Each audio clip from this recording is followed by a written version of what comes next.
What's the most terrifying "we need to leave now" moment you've ever experienced? Story 1.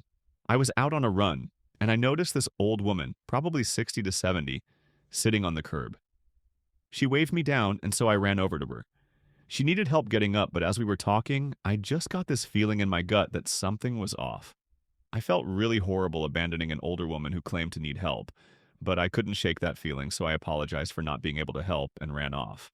I looked back just a few seconds later, and this dude in a black truck pulls up to her, and she gets up and gets in, no problem. I probably broke a PR. I ran home so fast. Maybe I was just a paranoid female teenager, but to this day, 15 years later, I still get chills thinking about it and feel like it may have been a ploy to try to kidnap me. I was training for a marathon and ran that route a lot, so they could have been expecting me. Story 2, hiking in the mountains, sun was setting, and we heard this low, guttural growl that just vibrated through the trees. No idea what it was, but the hair on my neck stood up, and we booked it down that trail faster than I thought possible. Felt like something was hunting us, and it wasn't friendly. Story 3 wasn't so much as we, but me.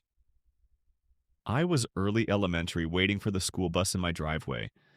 I lived in the country, so they picked you up at your house, and I always waited halfway down my long driveway until I saw the bus crest the top of the hill. While I was waiting, that classic pedo, windowless, unmarked utility van pulls into the bottom of my driveway. A man pops his head out the window and waves at me and says he lost and needs directions. I instantly get that bad feeling about the guy and start slowly backing up my driveway, shaking my head no at him. He says he can't hear me and asks me to come closer. I refused and kept backing up the driveway.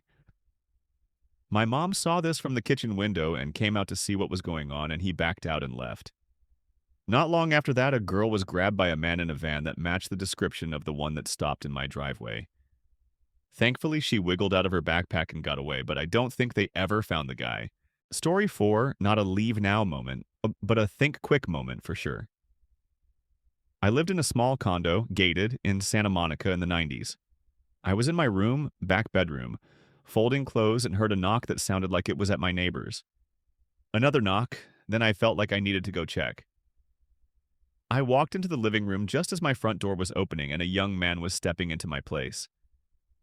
My reaction wasn't fear, it was anger. I screamed, "Who the F are you and what the F are you doing here?" He mumbled something about being a college student, and I moved towards him and told him to get the F out. He ran away. The West Side rapist was on the loose back then, and it wasn't until after that I thought about that. I called the police and reported it. Turns out that's who came to my door. He was captured shortly after that. That was a lesson I'll never forget. Fight back. I was prepared to take him on physically if he hadn't left. Story 5, I was in a store with a friend. I was looking at the aisle with my back towards most of the store. I felt a presence coming up behind me, so I turned around really fast. I met with a guy right up in my face, crouched a little, his hand stretched towards my waist. He either tried to grab my ass or he tried to grab my wallet. But when I turned around, we locked eyes. He quickly went to another aisle, and I stood there for a second wondering what almost happened. When I looked up again, he was staring straight at me from across the store with just his eyes, eyebrows, and forehead visible from over the aisle shelves. It was the scariest look. His eyes looked enraged. My friend didn't notice that anything happened, but when I saw him glaring at me like that, I told her immediately, "We need to go." She didn't ask questions and we left. I didn't report it, but I wish I would have. I was scared and just wanted to leave. Another time I was walking down the street and I saw a guy started following me. I tried to take a different route home until he stopped, but he followed me across 3 streets and into an apartment complex. I got lost inside the apartment complex. I somehow ended up in a fenced courtyard that I couldn't find the way out of, and he was still following me. I had to climb up an embankment to get out. I could not wait to get home. Also, I unknowingly got in the car of a driver who was on coke and extremely agitated. You can guess how that ride went. Okay, last one, I promise. I was very young, maybe 7 or 8. I was playing outside in my cul-de-sac with some neighbor kids around the same age as me. All of us were girls.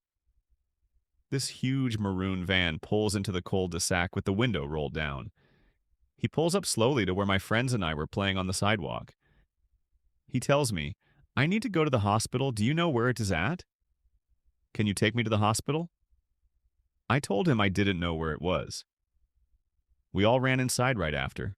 Story 6. When I was young, I was in a school shooting. It was announced over the intercom that there was an active threat in the school, but for a reason I can't remember, my teacher at the time thought it was just a drill. So we remained in our seats and continued working on our assignments. I remember just starting down at the page unable to move, and I just knew it wasn't just a drill. There weren't any sounds of shots fired yet or screams, but my body was reacting with such fear that I knew. By the time that my teacher eventually realized it wasn't a drill, I was already debating on running out the classroom door since we were very close to the school's entrance, where I could have gotten out. Obviously, that wasn't the best idea and I didn't do it, but the gut feeling I had in that moment was crazy. Edit. Coming back to this, the gut feeling could have been attributed to the fact that my brother was in danger and later died during the shooting. Sibling bond and all that, I guess. Story 7. Got a heavy hitter for this one. Managed to find myself sat in the front carriage for a 60-mile-per-hour train crash, which is about as fun as it sounds. After derailing, we came to rest on our side in a tunnel. Can't see a thing, dizzy, ears ringing. You check your limbs are still in the right places and start trying to grasp what just happened, but you realize smoke has started filling the carriage. Doors obviously didn't open, couldn't kick the windows out. Cue panic, like you can't imagine. Grown men losing their shit, hysteria, absolute bedlam. Half the passengers were strewn around the carriage. Half were climbing over each other trying to get out. Figured that was me done. Once I realized our goose was cooked, I called the missus to say the train had crashed. There was a fire. I don't think I'm getting out and that I love her. The fire never really caught. We just stood huddled in the wreck, trying to keep each other talking until rescue came. Wound up with a severe PTSD diagnosis, stopped going outside, could never feel safe, couldn't sleep for more than a couple of hours at a time, so just completely stopped functioning for a year and then another year of gradually improving. Was self-employed at the time, so nearly lost everything in the process. It's been a handful of years now, and it still fucks with my head on a daily basis, albeit in largely manageable ways. Life is good now, and somehow nobody died, so no dramas. Hell of a night, though. Story 8. I was living in Europe and was walking down the street at night. Not very late, maybe 8 p.m., with my boyfriend at the time. He was talking rather loudly and clearly in American English. A guy walking down the street, a head perpendicular to us, looked over at us and kept eyeing us. He had something baton-like in hand and was swinging it around by his side a bit. I quietly told my BF to shut up, but of course he still loudly asked, "Why?" I said that guy's giving me seriously bad vibes and he brushed me off. We turned down the same street that guy was walking on because my boyfriend insisted on picking up some food, and it was the only street with restaurants still open. I made us walk on the far side of the street. Sure enough, that guy had stopped and was waiting in the shadows. When he saw us, he started following us. We went into the restaurant and he followed us in there too and went and sat at a table without ordering. By then, my boyfriend believed me but insisted on still getting his food. I could see at that time the guy was carrying an umbrella, but the way he was holding it suggested he intended to not use it for rain. It wasn't raining that evening even. We got my BF's food to go and left, and of course that guy followed us.